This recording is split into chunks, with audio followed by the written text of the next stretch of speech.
Hello guys, இன்றைக்கி என்ன சமையல் வீடியோன்னு பார்த்துடலாமா? இன்றைக்கி நம்ம பண்ண போகிறது வந்து சோயா சுக்கா தான் பண்ண போகிறோம். வாங்க எப்படி செய்யலான்னு பார்க்கலாம். ஒரு மிக்ஸி ஜாரில் வந்து மிளகு, சீரகம், சோம்பு எல்லாம் ஒரு டீஸ்பூன் போட்டுக்கோங்க. 2 பட்டை போட்டுக்கோங்க, 2 ஏலக்காய் போட்டுக்கோங்க, 2-3 கிராம்பு போட்டுக்கோங்க. போட்டுட்டு இதை வந்து ஃபைன் பேஸ்ட்டாக அரைச்சி எடுத்துக்கோங்க. அரைச்சி எடுத்துகிட்டு சின்ன தக்காளி எடுத்து கட் பண்ணி வச்சுக்கோங்க. சோயாவை வந்து நம்ம வந்து ஹாட் வாட்டரில் போட்டு நல்லா புழிஞ்சு வச்சுக்கோங்க. பெரிய வெங்காயம் சின்ன கட் பண்ணி வச்சுக்கோங்க. இஞ்சி பூண்டு பேஸ்ட் இது மட்டும் தான்.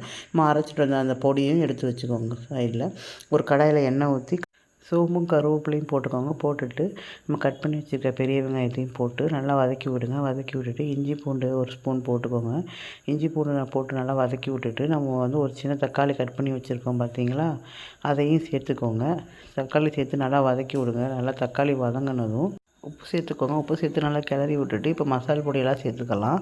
மஞ்சள்தூள் கொஞ்சம் போட்டுக்கோங்க, மிளகாத்தூள் கொஞ்சம் போட்டுக்கோங்க, ஒரு ஸ்பூனு போட்டுட்டு நம்ம வந்து சிக்கன் 65 மசாலா இருக்குது பார்த்தீங்களா, அது நம்ம வீட்டில் செஞ்சாலும் சரி, நம்ம கடையில் வாங்கினாலும் சரி, அதை ஒரு ஸ்பூன் போட்டுக்கோங்க. கரம் மசாலா கொஞ்சம் போட்டுக்கோங்க. போட்டு நல்லா கிளறி விடுங்க. கிளறி விட்டு எண்ணெய் பிரிஞ்சு வந்ததும் நம்ம ரெடி பண்ணி வச்சுக்க சோயாவே அதில் சேர்த்துட்டு நல்லா கிளறி விட்டுக்கோங்க. கிளறி விட்டுட்டு நம்ம மிக்ஸி ஜாரில் பொடி பண்ணி வச்சுருக்கதையும் சேர்த்துட்டு நல்லா ட்ரையாக இருந்து வதக்கிக்கோங்க. வதக்கிட்டிங்கன்னா சோயா சுக்கா ரெடி ஆயிரும். இதை எடுத்து நம்ம சப்பாத்தி, தோசை எல்லாத்துக்கும் சர்வ் பண்ணலாம். சூப்பராக இருக்கும். இன்னொரு வீட்டில் சந்திக்கலாம். பாய்.